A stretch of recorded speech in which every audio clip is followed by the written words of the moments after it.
ঝেংহের অধীনে তৈরি হয় ২৭,০০০ সৈন্য, নাবিক, অনুবাদক, চিকিৎসক, জ্যোতিষী আর কেরানির এক বিশাল বহর। তাদের জন্য তৈরি করা হয় কয়েক ধরনের জাহাজ, পরিবহন জাহাজ, যুদ্ধ জাহাজ, ঘোড়ার জাহাজ, সব মিলিয়ে এক চলমান সাম্রাজ্য।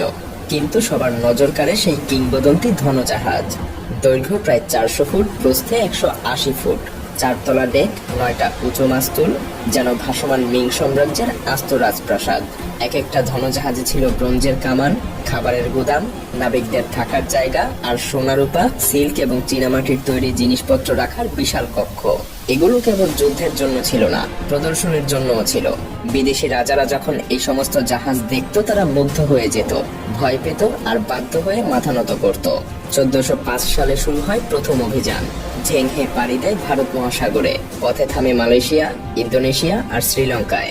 জলদস্যুদের দমন করে বানায় নিরাপদ বাণিজ্য পথ। শ্রীলঙ্কার স্থানীয় রাজাকে বন্দী করে নিয়ে যাওয়া হয় সম্রাটের কাছে। এরপর ঝেংহে পৌঁছে যায় আরব উপকূলে, এমনকি আফ্রিকার কেনিয়া পর্যন্ত। প্রতিটা জায়গা থেকে সে রাজার জন্য নিয়ে আসে বিস্ময়কর সব উপহার: আফ্রিকার জিরাফ, ভারতীয় মশলা আর আরবের ঘোড়া। আর বিনিময়ে সবাইকে দেখায় চীনের ঐশ্বর্য আর শক্তি। কিন্তু যে কোনো সাম্রাজ্যের মতোই মিং রাজবংশেও শুরু হয় ষড়যন্ত্র। কনফুসিয়ান পণ্ডিতরা সম্রাটকে বলা শুরু করে, এত বড় সমুদ্র যাত্রা আসলে একটা অপচয়। আবার ১৪২১ সালে একটা বড় বজ্রপাত আঘাত হানে চীনের নিষিদ্ধ নগরীর মহামন্দিরে। কনফুসিয়ানরা এটাকে আবার তখন সৃষ্টিকর্তার অভিশাপ বলে চালিয়ে দেয়। সমুদ্র যাত্রা যে করেই হোক থামাতে হবে। চাপের মুখে ইয়াংলে সম্রাট কিছুদিনের জন্য জাহাজ নির্মাণ বন্ধ করে দেন। তবে মৃত্যুর আগে আবারও ঝেংহেকে পাঠানো হয় এক অভিযানে। কিন্তু ইয়াংলের মৃত্যুর পর নতুন সম্রাট সিংহাসনে এসে সমুদ্রযাত্রাকে চূড়ান্তভাবে নিষিদ্ধ করে দেন। বিশাল বিশাল বহর ভেঙে ফেলা হয়, কাঠ কেটে ব্যবহার করা হয় অন্যান্য কাজে। ইতিহাসের সব থেকে বড় নৌবহর যেন মুছে যায় এক রাতের মধ্যেই, যেন এরকম কোনো কিছু পৃথিবীতে ছিলই না।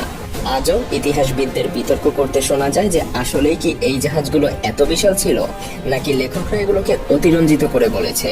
অনেকে মনে করেন চীনের কাঠ এবং প্রযুক্তি দিয়ে এত বড় জাহাজ টিকিয়ে রাখা অসম্ভব।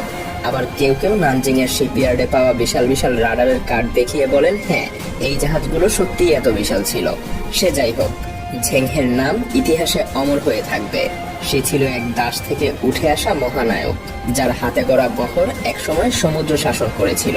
তাহলে প্রশ্নটা থেকে যায়, এগুলো কি আসলেই ইতিহাসের সব থেকে বড় জাহাজগুলো ছিল, নাকি মানুষের কল্পনা তাদেরকে কিংবদন্তিতে পরিণত করেছে? উত্তর খুঁজতে হয়তো লেগে যাবে আরো কিছু বছর, অথবা উত্তর চিরকালই লুকিয়ে থাকবে এই রহস্যের গভীরে।